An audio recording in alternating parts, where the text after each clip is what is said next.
विद्यार्थी भाइ बहिनीहरू, मैले आज तपाईहरुलाई यो स्ट्याटिस्टिक्समा मिन कसरी फाइन्ड आउट गर्न सकिन्छ भन्ने सन्दर्भमा केही कुरा सिकाउन गइरहेको छु।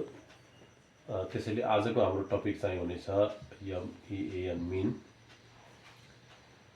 मैले क्लास 9 को मिन स्टार्ट गर्नुभन्दा पहिले तपाईहरुले क्लास 8 मा पढिसक्नु भएको टपिक छ मिन। सबभन्दा पहिले त तपाईहरुले यो टाइप्स अफ डाटाको बारेमा जान्नुपर्ने हुन्छ। Types of data, there are two types of data. हुन त 3 वटा हुन्छ, तर अहिले मैले क्लास 9 मा दुईटाको कुरा गर्छु। खास गरी म एउटा इन्डिभिजुअल डाटा एउटा। अब यो डाटा कसरी चिन्ने भन्छु भने प्रत्येक व्यक्तिको चाहिँ मार्क्स भनौं अथवा वेट भनौं, त्यो चाहिँ डिफरेन्ट भयो भने त्यसलाई के भन्ने, इन्डिभिजुअल डाटा भन्ने। हुन सक्छ the marks obtained by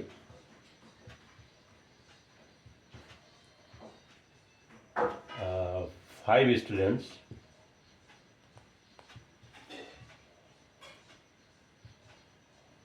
in maths are as follows. 5 जना विद्यार्थीले म्याथमेटिक्समा अब्टेन गरेको मार्क्सहरु यहाँ देखाइएको छ। 50 मार्क्स को एउटा एक्जाममा चाहिँ हुन सक्छ एउटा स्टुडेन्टले चाहिँ 30 ल्यायो, अर्कोले फेरि 25 ल्याएको होला, फेरि अर्कोले चाहिँ 40 ल्याएको हुन सक्छ, अर्कोले 45 ल्याएर बाँकी अर्कोले चाहिँ 49 हुन सक्छ। यसमा यो प्रत्येक विद्यार्थीले ल्याएको मार्क्सहरु डिफरेन्ट छन्। यहाँ 1 2 3 4 5 5 जना ल्याएको। यसरी कमाले सेपरेट गरिएको चाहिँ डाटालाई हामीले इन्डिभिजुअल डाटा भन्ने गर्छौं। अब यस्तो खालको डाटाको मिन फाइन्ड आउट गर्नु पर्यो भने म यही फाइन्ड आउट गरेर देखाउँछु। मिन, यसको सिम्बल चाहिँ x बार भन्छ हामीले।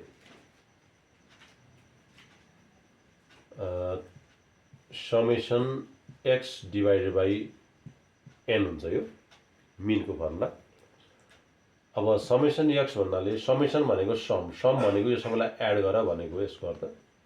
हामीले यहाँ राख्छौं 30 plus 25 plus 40 plus 45 plus 49 divided by 1 2 3 4 5।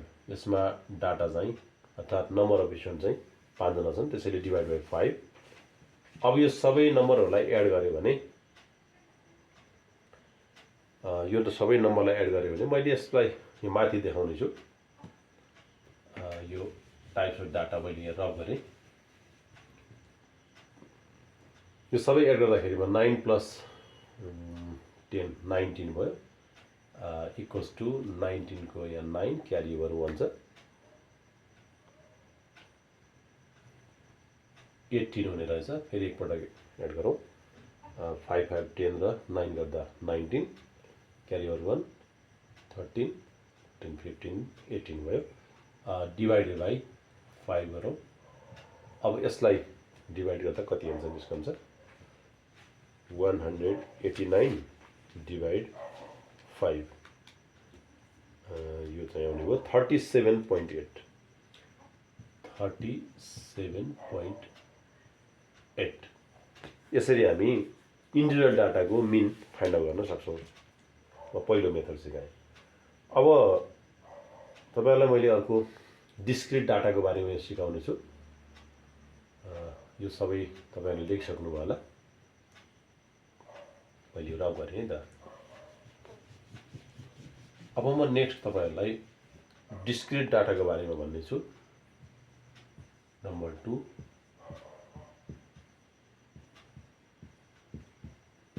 Discrete data. Discrete डाटामा कस्तो भने यहाँ एउटै मार्क्स चाहिँ एक भन्दा बढी विद्यार्थीले प्राप्त गरेको हुन्छ। जस्तै यो हामीले माथि x भनेको मार्क्स भन्यो भने 5 भन्ने मार्क्स चाहिँ एउटा युनिट टेस्टमा हुनसक्छ 4 जनाले ल्याएको होला। फेरि यहाँनिर 8 भन्ने मार्क्स चाहिँ 2 जनाले ल्यायो होला। फेरि त्यसै गरी 10 भन्ने मार्क्स चाहिँ 4 जनाले ल्यायो। फेरि त्यसपछि 15 भन्ने मार्क्स चाहिँ 2 जनाले ल्यायो र लास्टमा 20 भन्ने मार्क्स चाहिँ 1 जनाले ल्यायो। हो, यसरी चाहिँ डाटालाई एउटा टेबलमा प्रेजेन्ट गरिएको छ। यसको मिनिङ के भने 5 मार्क्स ल्याउने 4 जना स्टुडेन्टको चाहिँ सबैको 5 5 5 आइराख्यो है। त्यसै गरी 2 जना स्टुडेन्टको चाहिँ 8 8, 4 जनाको चाहिँ 10 10 10। हो, यसरी चाहिँ आइराखेको डाटा, यस्तो डाटालाई हामीले भन्छौँ डिस्क्रिट डाटा। अब यो डाटाको मिन कसरी निकाल्न सकिन्छ म यहाँ गरेर देखाउँछु। सजिलोको लागि हामीले यो डाटालाई भर्टिकली लेख्ने गर्छौँ। यहाँ x छ, यहाँ f, अनि यहाँनिर fx भनेको पनि हुन्छ, f टाइम्स x भनेको पनि हुन्छ। अब यसै गरी टेबल बनाउँदै जानु होला तपाईँहरू पनि।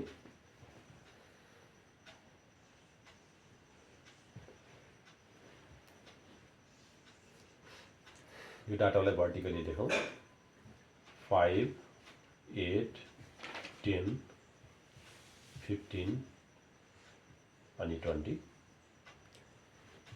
4 2 4 2 1।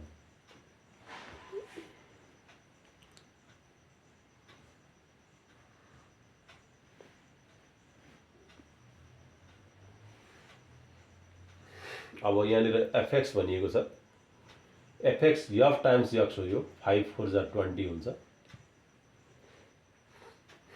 8 2 जा 16, 10 4 जा 40, 15 2 जा 30 र 21 जा 20।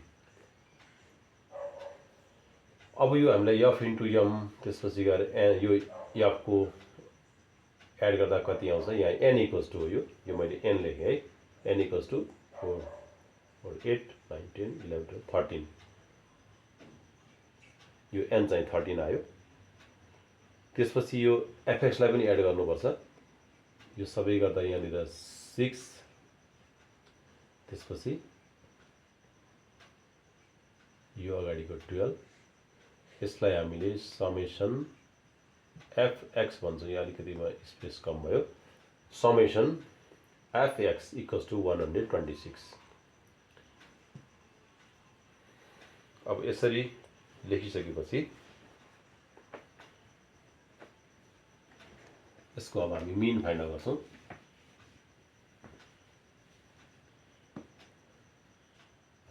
मिन सिम्बोलमा x bar equals to summation fx upon n। Summation fx मा 126 डिवाइड बाई n मा 13।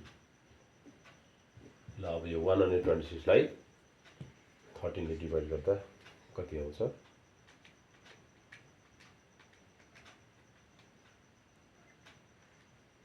9.69 आउने रहेछ। ल यही नै यसको मिन हो।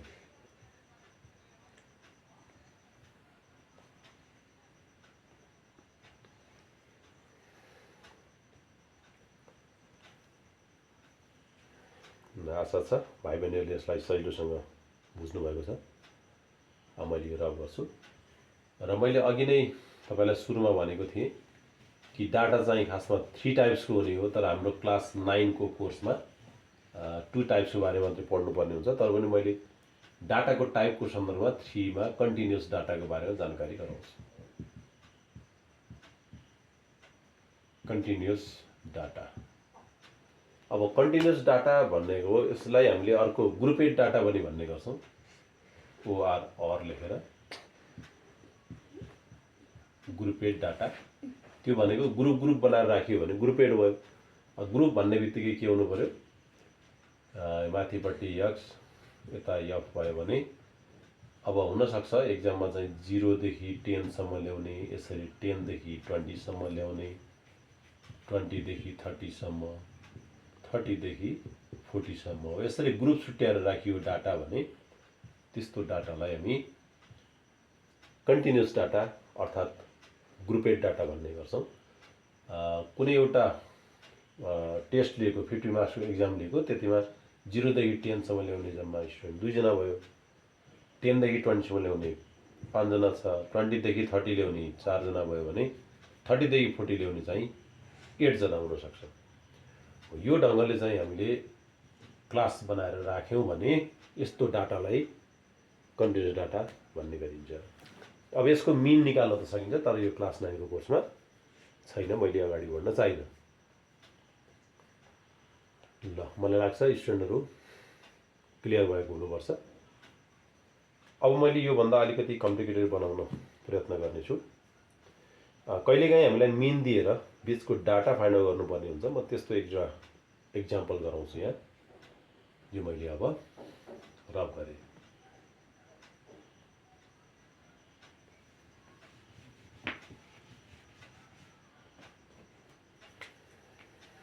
एक्जाम्पल नम्बर अब 3 मा भनौँ, अघि 1 2 भएको छ।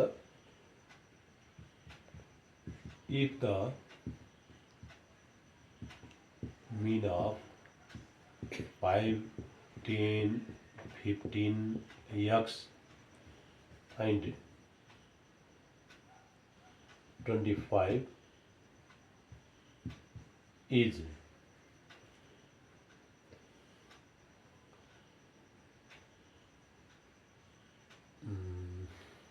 12,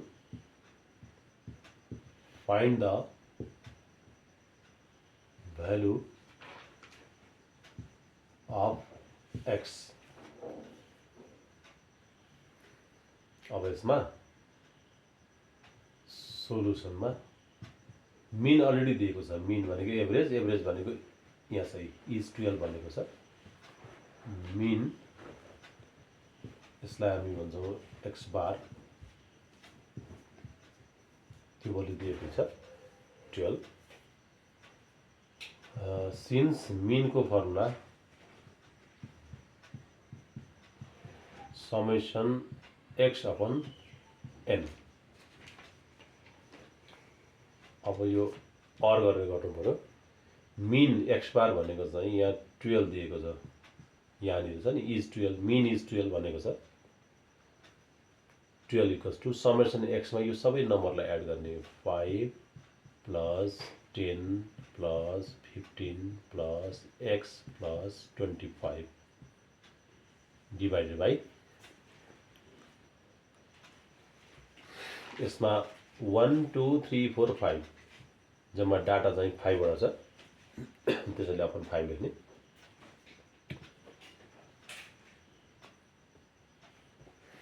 अब यसलाई मैले क्रस मल्टिप्लाई गर्छु। 12 5 जा 60 भयो। अब यसमा तिमीले यो नम्बर जतिलाई एड गर्न मिल्छ, अनि यो यक्सलाई चाहिँ एड नगर्ने। यसमा 15 प्लस 5 गर्दा 20 30 भयो, 30 45 भएछ। ल के अरे 15 20 30 40 50 55 रहेछ। 55 प्लस एक्स आएछ यहाँ। यो 5 त यहाँ क्रस मल्टिप्लाई गइसक्यो। अब 60 माइनस 55 गर्ने, त्यसलाई लेफ्टमा ल्याउने। This equals to x.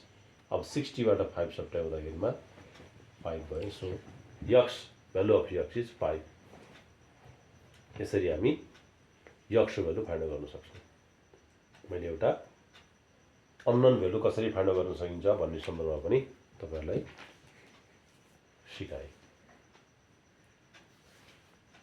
हस्, थ्याङ्क यू सबैजनालाई।